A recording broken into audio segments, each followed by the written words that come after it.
뉴스핌TV 이호승입니다. 21일 전국진단 시작합니다. 오늘 모신 분은 검찰개혁의 설계자이자 최전방 공격수입니다. 김용민 더불어민주당 의원 나오셨습니다. 안녕하세요. 네, 안녕하십니까. 설계자 공격수라고 표현했는데 어떠세요? 설계자는 맞는데 요새는 수비수 같습니다. 하긴 요즘엔 공격 엄청 받으시죠? 예, 하도 공격을 네. 받다 보니까 이제 저희가 통과시킨 법을 잘 설명드리는 것이 지금은 필요한 것 같고요. 네. 그래서 이제 아마 좀 돌아다니면서 당원들, 지지자들 아니면 시민들을 상대로 저희가 통과시킨 법을 설명하는 설명회를 지금 기획하고 있어요. 네. 설명이 전국적으로요. 네네. 네, 스트라이커에서 리베로까지 아주. 알겠습니다. 그런데 검찰개혁 얘기는 좀 이따 하고 네, 지금 핫한 게 조희대 대법원장의 청와대 패싱 논란이지 않습니까? 그렇죠. 재청을 할 수는 있어요. 할 수 있는데 사전 조율 없이 서면을 보냈단 말이죠. 청와대. 네. 이런 재청 방식에 문제가 있나요? 문제가 있죠. 이제 법원은 이게 재청권이 대법원장에게 있으니까 거기에 따라 재청하는 게 뭐가 문제냐라고 이제 형식적으로 얘기를 하는데요. 네. 그렇게 재청을 했는데 최종적인 임명 여부는 대통령의 권한입니다. 그러니까 네. 인사권, 그러니까 대통령은 삼부 요인으로서 대법관을 임명하는 게 아니라 국가의 원수의 지위를 가지고 대법관을 임명하는 것이거든요. 네. 예. 그렇기 때문에 대통령의 인사권은 존중돼야 되고 그 인사권의 핵심은 임명권인데 그 재청한 사람에 대해서 대통령이 임명을 하지 않을 수도 있지 않습니까? 그렇죠. 항상 임명해야 되는 건 아니거든요. 그렇죠. 임명하지 않을 경우에 바로 혼란이 발생해요. 그 다음에 대법관을 그럼 새로 추천해야 되느냐부터 시작해서 추천위를 다시 꾸려야 되는지 네. 이런 여러 가지 혼란들이 발생합니다. 시간도 오래 걸리게 되고요. 그렇죠. 공석이 또 길어지고 네. 대법관 한 명이 한 해에 4천여 건을 하는데 공석이 길어지면 길어질수록 그 사건이 그만큼 어이구. 지연되는 겁니다. 네. 그래서 이런 혼란을 방지하기 위해서 사전에 조율을 하고 재청을 해왔죠. 네. 물론 재청을 하더라도 국회 동의권이라는 게 또 별도로 있기 때문에 재청한 사람을 국회 동의를 통과한다라고 반드시 보장할 수도 없거든요. 네. 인사청문회 해봐야 하는 것이거든요. 어쨌든 간 이런 절차들을 만들어 둔 것은 혼란을 최소화하면서도 민주적 정당성을 부여해 주자라는 것들이에요. 그런데 그동안에 이제 헌법상의 관행이라고 우리가 부르는데 헌법상의 관행을 깨고 일방적으로 그냥 서면으로 통보를 해버렸다라는 것은 형식적으로는 재청권을 행사한 것이지만 실질적으로는 대통령의 인사권에 대한 정치적 도전 행위인 것이죠. 왜 굳이 이런 정치적 행위를 하면서 도발을 하는지 그게 문제예요. 그리고 이게 있습니다.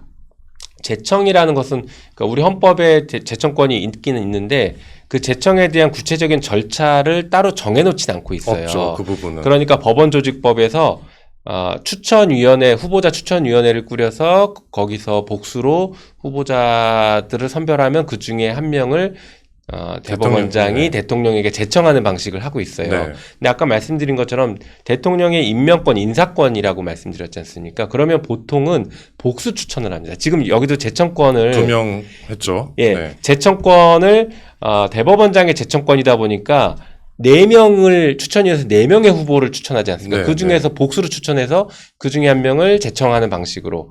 그래서 이런 것이죠. 정재청권을 형식적으로 그렇게 강조하고 싶으면 복수로 재청을 하는 것도 방법입니다. 지금은 그냥 관행상 한 명을 재청해 왔는데 네. 복수로 재청하거나 아니면 복수로 재청하지 않고 단수로 재청할 거라면 좀 조율을 해서 문제 없이 임명될 수 있게 할 필요는 있는 것이죠. 이런 말씀이시죠. 추천위에서 4명을 추천했으니까 그 중에서 2명이나 3명 네. 이렇게 복수로요. 그렇죠. 그렇게 복수로 추천하는 것도 가능합니다. 네. 우리 법상 그런 제한이 있진 않아요. 그러니까 만약에 진짜로 대통령의 임명권, 인사권을 존중하는 방식으로 재청을 하고 이런 혼란을 발생시키지 않고 그다음에 대법관의 공석을 최소화시킬 생각을 그런 책임의식을 대법원장이 조금이라도 가지고 있었으면 지금처럼 서면으로 한 명 딱 그냥 그 조율 없이 재청할 게 아니라 그랬을 거면 뭐 복수로 재청을 하거나 뭐 이런 것들을 열어놨었어야 되는데 전혀 그렇지 않고 했다는 것은 나는 재청했으니까 임명을 할지 말지 알아서 하고 그 이에 생기는 혼란은 대통령이 알아서 책임지시오라고 정치적 책임을 떠넘겨버리는 행위거든요. 기싸움을 하자는 거군요. 맞습니다. 네. 기싸움이고 정치 행위를 한 것이죠. 왜 정치의 한복판에 또 들어왔느냐. 지난번에 조희대 대법원장과 조희대 대법원이 네. 사실은 그 지난 대선에도 정치 한복판으로 자기들이 스스로 들어갔지 그렇죠. 않습니까? 네. 대선 후보를 야당의 유력 대선 후보를 함부로 유죄 바꿔치기 취지로. 하려고 네, 예. 네. 이렇게 했던 것들이 심각한 문제였는데 이번에 또 다시 그런 정치 행위를 했다는 게 매우 심각한 문제인 것이죠. 근데 조희대 대법원장이 왜 이랬을까요? 실력 행사를 하고 싶어서인가요? 아니면 법원에 대한 압박도 들어오니까 검찰 개혁처럼 네. 법원 개혁이 추진될 것 같으니까. 그런데 사실은 법원 개혁, 사법 개혁의 중요한 부분들은 또 일부 진행이 된 것도 있고 앞으로도 또 네, 남아 있긴 하지만요. 그런데 조희대 대법원장이 이렇게 나오면 사법 개혁에 대한 동력은 더 붙을 수밖에 없거든요. 네. 그러니까 그래서라고 보기보다는 네. 저도 사실은 조희대 대법원장한테 물어보고 싶어서 법사에 출석을 하라고 했는데 지금 출석 안 하고 네. 있거든요. 네. 법을 계속 어기고 있어요. 뭐 어쨌든가 지금 보면은 정치적인 어떤 행위를 하는 것을 보면은 여러 가지 정치적 목적을 갖고 있는 게 아닐까라는 생각이 들어요. 그 네. 정치적 목적이 뭐라고 지금 단정 지을 수는 없지만 정치의 한복판에 들어와서 목소리를 내고 이게 사법부의 독립이야라고 왜곡된 지금 시그널을 계속 보내는 것이거든요. 근데 이제 법원행정처도 이 조희대 대법원장의 이 돌출 행동을 막 옹호하다 보니까 법원 전체가 다 국민으로부터 멀어지고 신뢰를 잃어가고 있거든요. 그래서 마치 그 윤석열 정권에서 김건희 한 명 지키려고 하다 윤석열 네. 정권이 무너져 버렸던 것처럼 이것도 조희대 대법원장 한 명 지키려고 하다가 법원이 정말 그 국민의 신뢰를 완전히 잃어버리는 상황이 발생하지 않을까라는 좀 걱정이 많이 됩니다.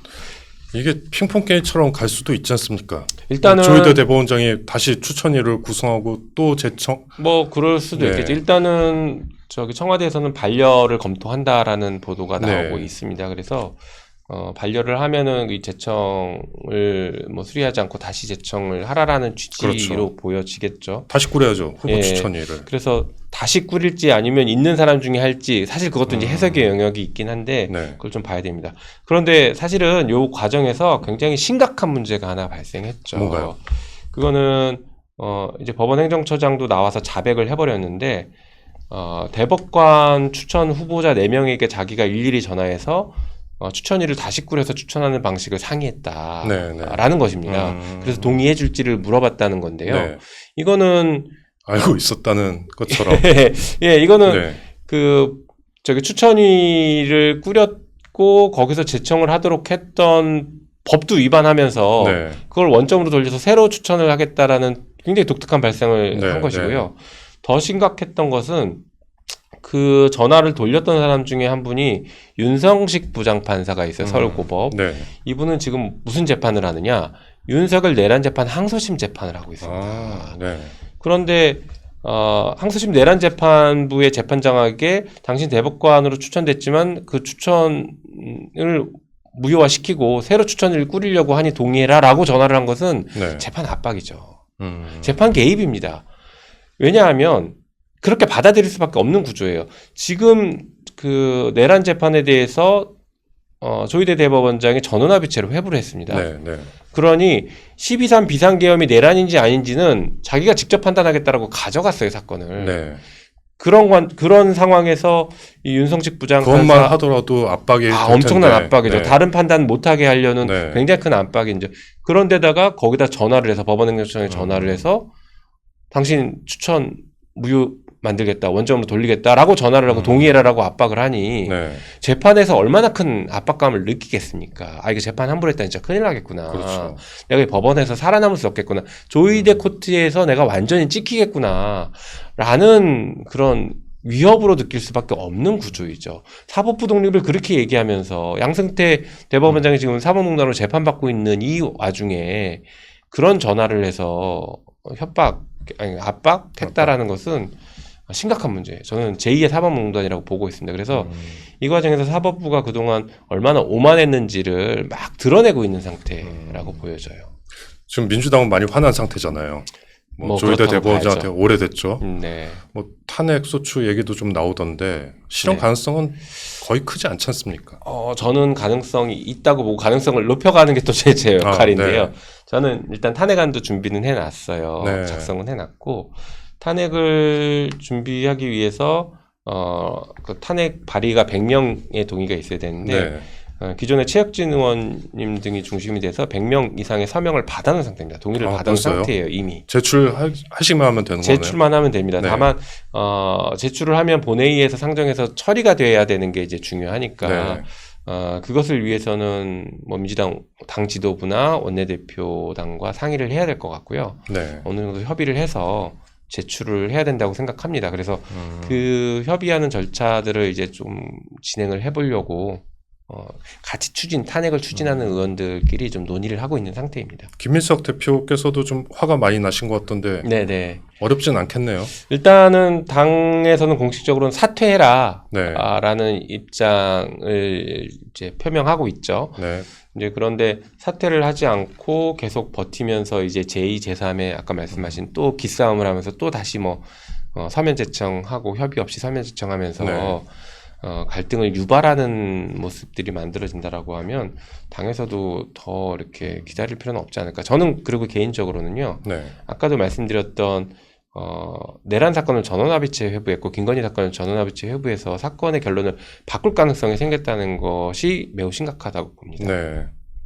예를 들어서 아까도 잠깐 예를 들었지만 12.3 비상계엄이 내란이 아니다라고 대법원이 만약에 전원합의체에서 판단을 네. 해버리면 이거는 바꿀 수가 없어요. 그렇죠. 그 누구도 밑에서 바꿀 수가 없습니다. 윤석열 부장판사가 뭘 하겠습니까? 예, 맞습니다. 그러면 12.3 비상계엄은 내란이 아닌 걸로 그냥 사법적 판단이 끝나버리는 거예요. 우리 헌정사에서 끝나버리는 겁니다. 그 항소심이 뭐가 됩니까? 예, 아무것도 못하는 거예요. 그럼 네. 윤석열을 풀려나고 그 내란 세력들을 다 풀려나면서 야, 이거 그러면 왜 탄핵된 거야부터 시작해서 엄청난 사회적 혼란이 발생할 그렇겠네요. 수 있고 내란이 갑자기 정당화가 돼버립니다. 네. 이런 혼란이 발생할 가능성이 있는데 그 가능성을 그냥 방치할 거냐, 우리 당이 방치할 거냐에 굉장히 중요한 문제인 것이죠. 그런데 일부 이제 민주당 의원님들 같은 경우에는 설마 그러겠어라고 하시는 분들이 있어요. 네. 근데 작년 5월 1일 전원합의체 판결도 설마 그러겠어였거든요. 근데 실제 일을 저질렀거든요. 네. 이번에도 제청할 때에도 설마 했는데 제청해버리지 않습니까? 서면 네. 제청 네. 협의 없이. 이런 일들을 조희대 대법원장은 몇 번 했기 때문에 그 설마가 현실이 될 가능성이 있다라고 봅니다. 알겠습니다. 좀 혼란스러운 상황인데 지켜봐야겠네요. 탄핵을 해야죠. 네. 네. 탄핵을 조만간. 네, 알겠습니다. 보안수사권 폐지 이것도 좀 여쭤볼게요. 네. 보안수사권 폐지하면서 이제 형사소송법 개정안에 걸려 있는 다른 여타 법들이 많이 있지 않습니까? 네, 많이 있죠. 100건이 넘는다고 그러는데 179개 법령 179개요. 예, 그리고 하위 법령은 한 800여 개 정도 됩니다. 어우, 꽤 그러면 많죠. 거의 1000건이네요. 네. 그런데 10월 2일에 출범하지 않습니까? 네. 공수청 총수청이 네. 그 전까지 가능합니까? 법 개정이? 법 개정은 법령도요. 예, 법령은 이제 정부가 해야 될 일인데 네. 법령을 좀 빠르게 개정 작업에 들어간 것으로는 알고는 있습니다. 네, 근데 이제 네. 법률은 이제 국회 역할이니까 뭐 이제 가능은 합니다. 어떻게 하냐면 지금 당에서 그 후속 작업을 네. 위한 TF를 만들었어요. 법 개정 자체가 어렵나요? 아니요, 그렇지 않습니다. 법 개정을 네.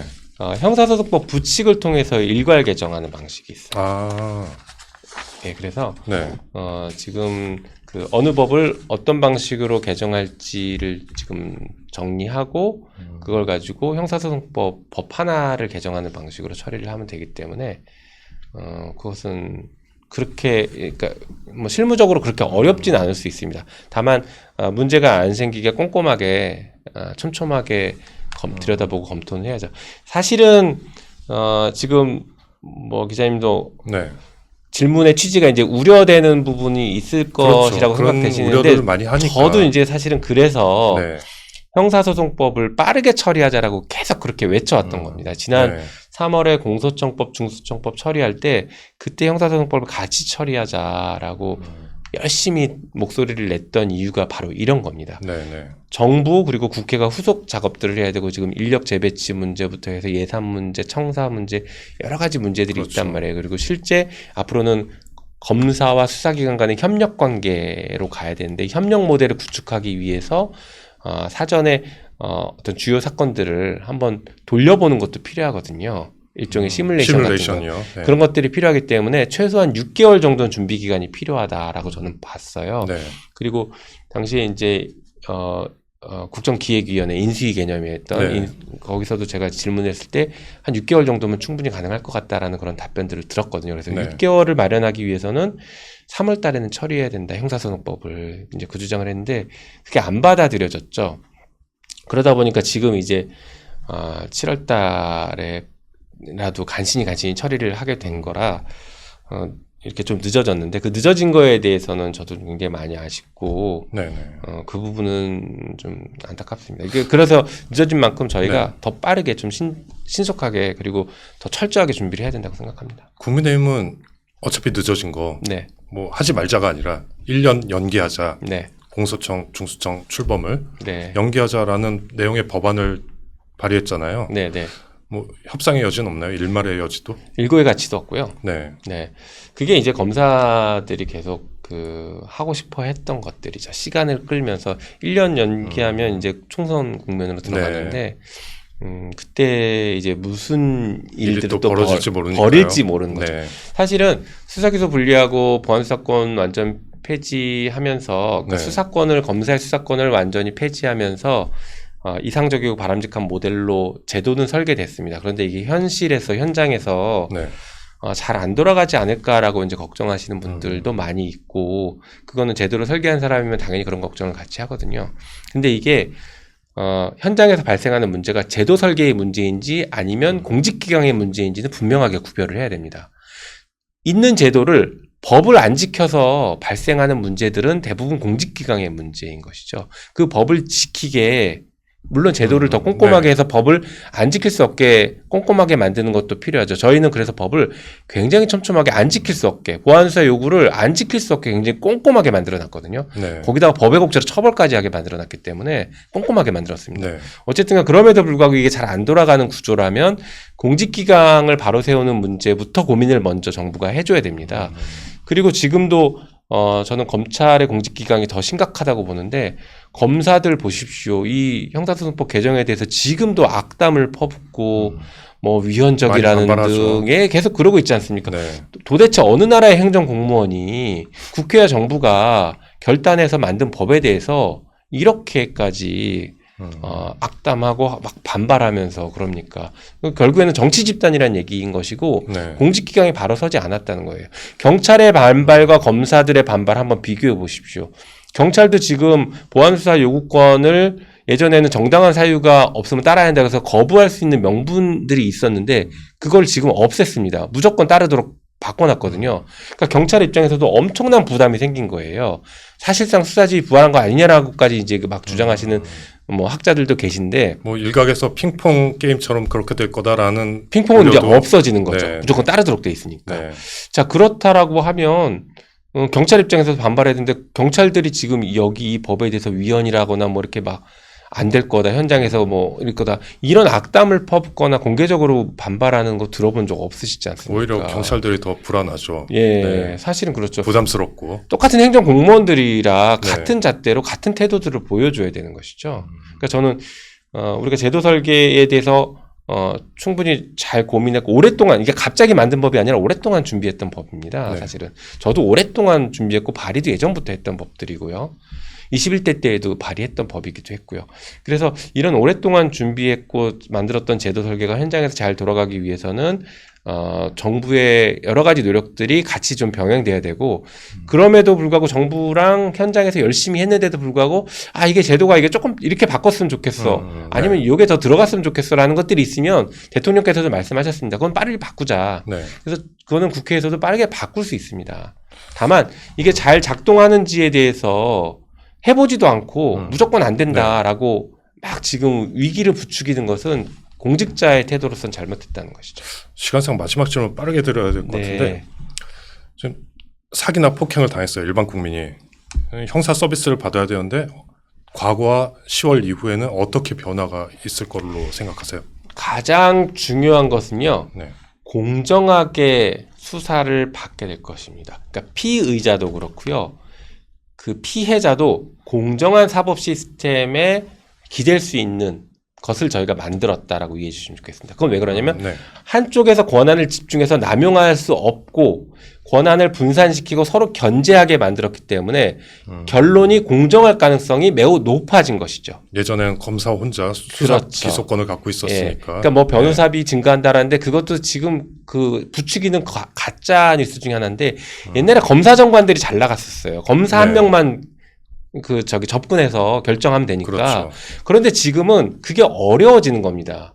검사한테 잘 보일 필요가 없어지는 거예요. 그러니까 뭐 경찰도 경찰 출신도 해야 되고 검사 출신도 해야 되는 거 아니냐라는 것은 그건 로비를 하겠다는 입장인 것인 것이고 네. 이게 그냥 정당하게 수사와 재판 절차가 진행된다라고 하면 상호 견제가 되기 때문에 훨씬 더 공정해지죠. 그리고 이 시스템 잘 돌아가면 지금보다 신속해질 겁니다. 수사 결과 내는 것도 신속해질 겁니다. 오히려 늘어진다는 우려보다도요. 네.